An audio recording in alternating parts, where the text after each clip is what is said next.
Hey everyone, welcome back. Today, we're going to be talking about Ray Dalio, founder of Bridgewater Associates, the world's largest hedge fund. You've probably heard of Bridgewater, especially because of their unique culture. They call it radical truthfulness, radical transparency, which basically means they've created this idea of meritocracy, where the best ideas always win, no matter who came up with them. So today we're going to explore Ray's journey from an ordinary kid to this investing powerhouse. We'll also uncover his unique approach to investing and dig into the personal principles that he believes have made him so successful. All right, so let's start at the beginning with Ray's early life. Born in 1949, Ray had a pretty typical middle-class upbringing in New York City. His father was a jazz musician, and his mother was a homemaker. Now, interestingly enough, Ray wasn't really a great student, but something happened when he was just 12 years old. It would change his life forever. He discovered investing. Imagine that. 12 years old. He used the money he made caddying and bought his first stock, Northeast Airlines. And guess what? That stock tripled in value. Talk about beginner's luck, right? But it was this early success that sparked a lifelong passion for the markets. From there, he went on to study finance at Long Island University. And then he got his MBA from Harvard Business School in 1973. Now, you might think that after Harvard, he went straight into starting Bridgewater, but that's not what happened. He actually worked on Wall Street for a little bit first before taking the leap. But then in 1975, he launched Bridgewater from his two-bedroom apartment in New York City. It's amazing to think that such a huge global company started in such a small place. And it seems like that unconventional spirit has always been part of Bridgewater. Just a few years later, in 1981, they moved their office to a renovated barn in Wilton, Connecticut. In those early years, Ray was really focused on building a strong foundation for the company. He provided consulting services and managed investments, primarily in commodities and futures. He also started publishing these daily commentaries called Bridgewater Daily Observations, where he shared his insights and analysis with clients. Those daily observations became pretty legendary in the financial world. They're still highly sought after by investors and policymakers today. It was really through these commentaries that Ray started to build his reputation and attract clients with his unique perspective. One of those clients was a game changer for Bridgewater, the World Bank. In 1985, they gave Ray a $5 million account to manage, which was a major turning point for the company. In just 10 years, Bridgewater had gone from a two-bedroom apartment to managing money for the World Bank. That's incredible growth. And the success just continued. By 2017, Bridgewater had become the world's largest hedge fund, managing unbelievable $160 billion in assets. Those are massive numbers. But Ray isn't actually running the show anymore. He stepped down as CEO in 2017 and as chairman at the end of 2021. He's now in more of a mentoring role, working with the investment committee and focusing on guiding the next generation of leaders at Bridgewater, which makes sense. After dedicating so much to the company, he wants to make sure it continues to thrive. So let's talk about what makes Bridgewater different. What's so unique about their approach to investing? Well, at its core, Bridgewater's investment approach is all about really understanding how economies and markets work. They don't just chase trends or rely on speculation. They go deep into historical patterns and use that knowledge to make their investment decisions. So they're basically history buffs who use the past to try to predict the future. That's a good way to put it.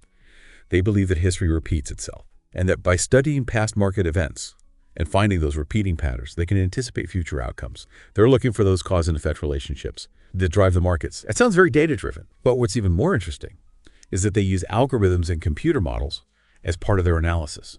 They use these sophisticated tools alongside human expertise, combining technology and human intelligence to make even better investment decisions. That's a powerful combination. What about risk management? How does that fit into their approach? Risk management is absolutely central to their philosophy. Ray believes that protecting capital is the most important thing for long-term success.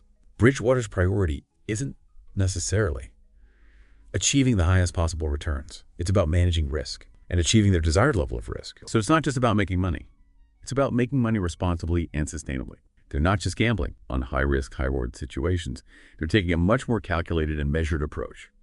Now, beyond investing, Ray has developed this whole set of personal principles that he believes can lead to success in any area of life. He even wrote a book about them called, you guessed it, Principles. Let's dive into those principles a bit. What are some of the core ideas he emphasizes? Ray's philosophy is really all about understanding reality and developing principles to help you navigate it effectively. And he believes that this approach can be applied to anything, not just investing. So what are some of those key principles? Well, one of the most fundamental ones is embracing reality, no matter how tough or uncomfortable it might be. Ray sees reality as the best teacher, And he believes that the more accurately we can see it, the better decisions we'll make. So it's about facing the world as it is, not how we wish it was. It's about acknowledging our mistakes, learning from them, and always trying to improve our understanding of how things actually work. And this ties into another important principle, the idea that reality operates like a machine, driven by cause and effect relationships. That's a fascinating way to look at it. It's like seeing the world as a system that can be understood and navigated. He believes that if we can figure out those cause and effect relationships, we can start to make more accurate predictions and better decisions. It's about moving beyond gut feelings and emotions and towards a more logical and evidence-based approach. It's about continuous improvement and not being afraid to fail. He also emphasizes the importance of meaningful work and strong relationships. Ray believes that people thrive when they feel connected to a shared purpose, when they feel like they're part of something bigger than themselves. That's a powerful idea. It's about creating a culture of purpose and belonging. And finally, he talks about acknowledging the limits of your knowledge and being comfortable with uncertainty. He believes that being able to handle the things you don't know is more important than what you do know. It seems like Ray's principles go way beyond just investing. They offer a framework for living a more mindful and intentional life. And speaking of a broader perspective, Ray has been applying his principles to a larger scale in recent years. In 2021, he published another book called Principles for Dealing with the Changing World Order. It seemed to get a lot of attention. What's in that book? Ray analyzes historical cycles of empires, looking at how they rise and fall. He argues that these cycles are driven by things like debt accumulation, technological advancements, and shifts in global power. So he's basically applying those same principles of cause and effect that he uses in investing to understanding history as a whole. And what's really interesting is how he connects these historical cycles to investing. He believes that understanding these larger trends is crucial for investors to make good decisions about where to put their money. It's about seeing the big picture, recognizing the underlying currents that shape the world, and understanding how those currents might impact the markets. So he's not just looking at the numbers anymore. He's trying to understand the forces that shape the world, both in the short term and over the long term. That's right. He's taking a much more holistic view. He's looking at history, geopolitics, economics, social trends. It's all connected. It seems like he's not content to just be an investment guru. He wants to be a thought leader on a much grander scale. He's using his platform and his knowledge to try and help people understand the world better and make better decisions. And that includes his work in philanthropy. Right. We briefly touched on his philanthropy earlier. Ray and his wife, Barbara, are part of the Giving Pledge, which means they've committed to donating more than half of their wealth to philanthropy. That's incredibly generous. What kinds of causes are they supporting? Their foundation, the Dalio Foundation, supports a wide range of causes, including ocean exploration and conservation, health justice, and education. It's incredible how he's using his success to give back in such meaningful ways. From his early days as a caddy to his extraordinary success with Bridgewater, and now his work as a philanthropist and thought leader. Ray Dalio's story is truly inspiring. It really is. He's built an incredible legacy. I think beyond his financial success, Ryan's legacy will be defined by his unique approach to understanding and navigating reality. His principles, his investment strategies, his philanthropy, it all stems from this deep desire to understand how things work and then use that knowledge to make a positive impact on the world. That's a powerful legacy. And it seems like he's actively working to share that legacy through his books, his mentorship at Bridgewater, and his ongoing work with the Dalio Foundation. He's clearly committed to passing on his knowledge and experience to help others succeed and make a difference. Well, we've covered a lot in this first part of our look at Ray Dalio. We've learned about his early life, his rise to success with Bridgewater, his unique investment approach, and his personal principles for success. We've also touched on his more recent work, analyzing the changing world order, and a dedication to philanthropy. In this part, we'll take a deeper dive into Ray's investment strategies and explore some of the key concepts behind his approach. We'll also look at how he puts his principles into action at Bridgewater and examine some of the criticisms and controversies surrounding his methods. It's going to be a fascinating exploration of a truly unique mind. So make sure to come back for the next part of our journey into the world of Ray Dalio. And if you're enjoying what you're hearing, don't forget to hit that subscribe button so you don't miss out on future episodes.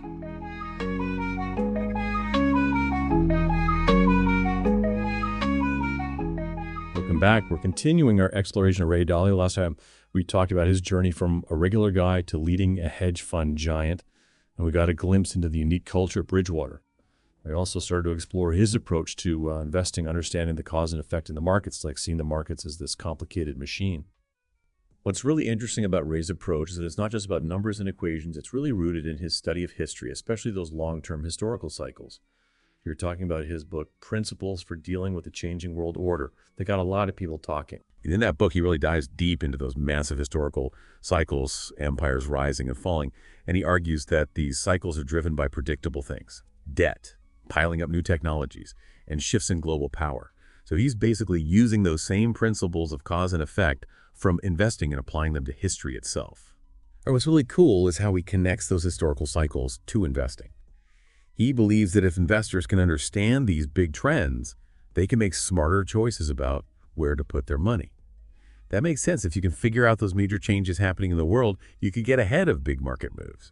That's the idea. It's about understanding the forces that shape the world, not just for the short term, but over decades or even centuries. Because let's get practical. How does Ray actually use these ideas at Bridgewater? What are some of the core parts of their investment process? One of their main techniques is something called stress testing. It's like putting their investment ideas through a bunch of tough historical situations. They want to see how those ideas would have performed in different market conditions. So it's not enough for an idea to sound good in theory.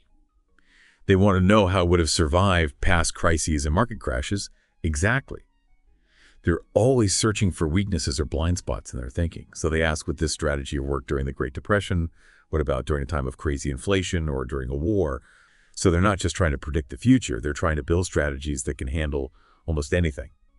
Yeah, they're aiming for strategies that are strong and can adapt to uncertainty. It almost sounds like they're thinking about investing more like engineers, not just finance people. I think that's a good point. They're building systems, not just putting together a bunch of investments systems that are meant to work well in all kinds of situations. And a big part of that is their use of technology. We've talked about how they use algorithms before. How does that fit into their process? They've built these really advanced computer models that can analyze huge amounts of data, and they can see patterns that humans might miss. And they're always improving these models, adding new information and testing them against past data. So it's not about humans versus machines. It's about combining the best of both. They're using technology to make human intelligence even better, making their analysis stronger and more data-driven. And here's where it gets really interesting. They also use technology to capture and share knowledge within the company. They have this amazing system where every piece of information is written down and can be easily searched. So if someone have an idea, they can immediately see if anyone else has already explored that idea, what happened, and even the thinking behind it. So it's like a giant shared memory for the whole company. It stops them from wasting time and effort on things that have already been done. It allows them to build on each other's knowledge and ideas. That's a really impressive approach. It sounds like they're doing something completely new with how they handle information and make decisions, but I'm sure not everyone agrees with their methods. Bridgewater's approach has definitely caused some controversy. Some people say that they rely too much on data and historical patterns, and that they might miss those unexpected events, the things that no amount of historical analysis can predict. It's like trying to drive while only looking in the rearview mirror. You can see where you've been, but you might miss what's coming up ahead. There's always a chance of focusing too much on the past and not being able to adapt to new situations. And there are also concerns about the culture at Bridgewater. That radical transparency thing can be a lot for some people. Yeah, we talked about that earlier. Not everyone would like the idea of having their every move tracked and analyzed. For sure, some people find it too controlling, but Ray's argument is that it's necessary for having a true meritocracy of ideas where everyone is responsible for their actions and everyone can learn from each other's mistakes. It's definitely a unique approach, and it's hard to argue with their success, but whether that would work in other places is another question. Even if you don't agree with everything Ray does, there's no question he's a brilliant innovator who's changed the world of investing. And he's definitely someone worth learning about, even if you never plan to run a hedge fund or bring radical transparency into your own life. There's a lot we can learn from how he approaches understanding the world, making decisions, and building a successful culture. That's what makes him so interesting. He challenges us to think differently, to question what we believe, and to try to really understand how things work. I think that's a perfect place to end this part of our exploration of Ray Dalio. We've looked at his investment philosophy, his use of technology, and some of the controversies that have come up. The next part, we're going to switch gears a bit and go deeper into Ray's personal principles, exploring his work in philanthropy and his ideas for a better world. It's a side of him that's just as fascinating as his success in finance.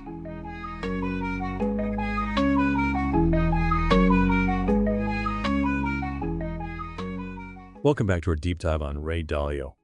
We've covered so much already: his amazing journey in finance, his data-driven approach to the markets, and even some of the debates around his ways of doing things. But today, let's look at a different side of Ray, his personal philosophy and his work to make a real positive impact beyond the world of investing. You mean his book, Principles, right? The one where he lays out his whole approach to life, work, and making decisions. It's incredible how Ray has taken all his experience from over the years and turned it into these principles that he believes can help anyone achieve success and handle all the tough stuff that life throws at you. So let's break down some of these principles. What are the main ideas that stand out? One of the most important ones is embracing reality, even when it's hard or uncomfortable. Ray sees reality as the ultimate source of knowledge, and he believes that the more accurately we can see it, the better decisions we can make. So it's about seeing the world as it really is not how we want it to be. It's about admitting when we're wrong, learning from those mistakes, and constantly trying to understand how things actually work. And this connects to another key principle, the idea that reality operates like a machine driven by cause and effect relationships. We talked about this before when we were looking at his investment approach. He sees the markets and really the world in general as this complex system that you can figure out and navigate if you can understand the basic mechanisms behind it. He thinks that if we can identify those cause and effect relationships, then we can start to make more accurate predictions and better choices. It's about moving away from gut feelings and emotional responses and towards a more logical and evidence-based way of thinking. It's like taking a more scientific approach to life, but doesn't that risk making life feel a bit too cold and calculated? Where's the space for intuition and creativity? That's a great question, and one that Ray actually addresses in his book. He's not saying that we should completely ignore our emotions or intuition. He believes that by understanding reality better, we can make smarter decisions about when to trust our gut and when to rely on a more analytical approach. That's interesting. It's about finding that balance between logic and intuition. What about this concept of radical transparency? How does that fit into his personal beliefs? Ray really believes that radical transparency is crucial for building a culture of trust, accountability, and constant improvement. He argues that by being open and honest with each other, by sharing our mistakes and our weaknesses, we can learn and grow much faster. It's a pretty bold idea. I could see how that kind of openness could lead to a more honest and productive work environment, but it seems like it would take a specific type of person to really thrive in that kind of culture. Absolutely, it's definitely not for everyone. But Ray's thinking is that by embracing this radical transparency, you can create organizations where the best ideas rise to the top no matter where they came from. It's about building a true meritocracy of ideas. So his personal philosophy is really connected to the culture he created at Bridgewater. It's amazing how those two things are so intertwined. It really is, and it shows how strongly Ray believes in these principles. It's not just a set of rules for business, it's a way of life for him. That's truly inspiring. And speaking of making a positive impact, let's shift gears to Ray's philanthropy. We mentioned before that he and his wife Barbara are part of the Giving Pledge. What are some of the causes they're most passionate about? Their foundation, the Dalio Foundation, supports a whole bunch of different things like education, health justice, and ocean exploration and conservation. It seems that they're focusing on some of the most important challenges that the world is facing right now. It sounds like they're not afraid to aim high and try to make a real difference.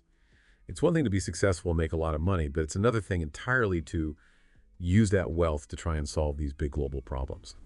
I totally agree, and it's clear that Ray isn't just content to sit back and relax. He's driven to use his resources and his influence to make the world a better place. Well said. Ray Dalio's story is a powerful example of what can happen when you combine hard work, innovative thinking, and a dedication to creating positive change in the world. He's shown us that it's possible to achieve amazing success in business while staying true to your values and using that success to help others who are less fortunate. He's also a reminder that we can always keep learning and growing, challenge our own assumptions, and try to better understand ourselves in the world we live in. Those are some really valuable lessons for us all, and I hope that this look into Ray Dalio's life has made you think about your own principles, your own ambitions, and how you can play a part in making the world a better place. Thanks for joining us for this deep dive into the world of Ray Dalio. Be sure to hit that subscribe button so you don't miss out on our next exploration of fascinating people and their ideas.